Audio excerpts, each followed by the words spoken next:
Hey everybody, and welcome back to the channel. So today I'm going to do a very quick video of a follow-up to the stream where everyone was asking the question, how do I get used to pressure in 1v1 situations? Well, I created this training exercise to really get used to it, and the reason I was hiding is because, as you can tell, there's a target dummy here. And I went to go hide, and I have Seer right now out because the target dummies still move in the current season. So the best thing to do, and this target dummy is already shooting at me, is to grab a gun, one that you have where it has a lot of visual clutter already. You see how there's already a lot of visual clutter on this? And the reason why I removed all the ammo so you can still click and point your cursor and shoot at the target. Getting used to the pressure of the click. You can do this with the controller too. A lot of people on controller, mouse, and keyboard tend to put a little bit too much pressure. And just as an FYI with the target dummies, I have a link down in the description down below of how to get these target dummies moving. I wanted to keep this video short and to the point though. I may do a follow-up short as well on how to get them to move. Now, ideally, you would like to have the purple one shoot at you, the purple target dummy, because it shoots the energy ammo at you, or the energy, whatever gun this is, not one that's in the game. It's mostly applicable to the target dummy here. Now, the reason why I'm using this one is that when you get shot, you see how it has the most visual clutter. The other ones do as well, but when you get hit around the face, it really blocks a lot of the stuff visually in the game. Now, the exercise that I want you guys to practice for today, and I've been doing this a lot recently because I've been really thinking about everyone's feedback on how to really continue to improve. If you hover your cursor over them and keep clicking mouse click or left trigger and then move right after, the goal is not to die, and I might actually just die, look like swapped, is to get used to the pressure and the visual clutter and not to freak out. You can swap characters really quick to continue to heal up, but have the armor swap nearby. So you have your cursor over and keep it as smooth as possible as you're clicking. And you can practice your click speed and try to do it pretty quick if you want to.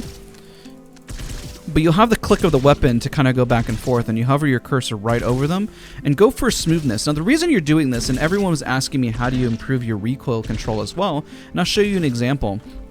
If you have your cursor already set on the target, and then you don't pull down, barely, and you pull down just a little bit, you're going to realize how small the movement is overall. So let me get rid of this ammo again.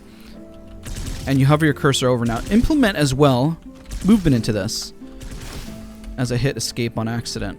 So what you're doing here is getting used to also movement when you can move around. This was also a lot of feedback that was brought up on how do I get my movement to look so smooth, or even like, you know, people who do it better than I do like Fade or Lyric, whenever they're moving around, is knowing when to pull out your weapon and when to attack again. So you rotate, you put your weapon away and you pull it back out. So knowing, because that's when you build your speed and momentum. Even though I'm getting hit, you don't necessarily get slowed. Now the shotgun, out of all the dummies, has the largest slowing effect out of all of them. And the goal is just not to die. So as long as you don't die, and you can switch characters really quick, go back and forth, and then boom, you hover your cursor over again.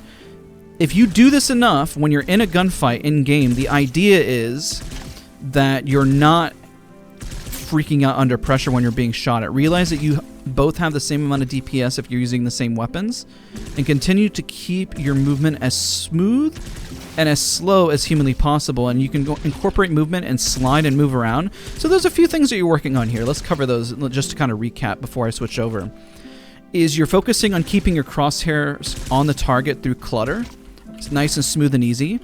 You're working on when you should put away your weapon and provide movement around the target dummy. And of course, you're putting it all together with some mouse clicks. Let me drop this weapon. So you drop the ammo and you click. You might be able to hear the audible click there, and you can focus on how smooth you need to keep it. And even then, I can always continue to work on this being a little bit smoother. Even then, it's not perfect, as you can see there.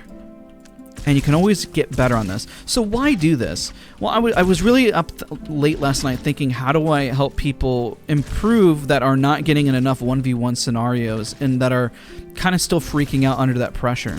Well, if we simulate the pressure that you see whenever you're in game, if you're so used to being shot at already, that this will become inherently easier over time. The problem with Apex Legends is going to be a follow-up to my next video here that we're going to discuss, is that Apex Legends, how to practice effectively can be really difficult. And the reason why that's very difficult is because half the time you are in the lobby, you're looting, and you don't get enough time to really fight. So I'm going to follow up in a video and talking about how to discover ways to effectively practice where you don't need these videos as much as I want you guys to watch the videos, but to where you start spawning your own ideas on how to practice. Because, you know, as much as I want to give you every single scenario, but the more that you practice this and think about ways to improve on where you might be having a weak spot in terms of your aim, then you might be able to come up with some of these exercises to improve as well. So that's going to be Thursday's video topic, but today's video topic, again, as you can see, we are just kind of discussing, again, how do you handle pressure and getting used to it, and then you have the armor swaps there and you just keep swapping back and forth. Hopefully you guys found this video helpful. I know it's kind of a simple exercise, but the simplicity of it really helps with the overall foundation of improving your movement, keeping your crosshair steady, as well as understanding the pressure whenever you click, I might die, and so forth. So thank you guys again so much for watching. Don't forget to leave a like, comment, and subscribe, and I'll see you guys all in the next video.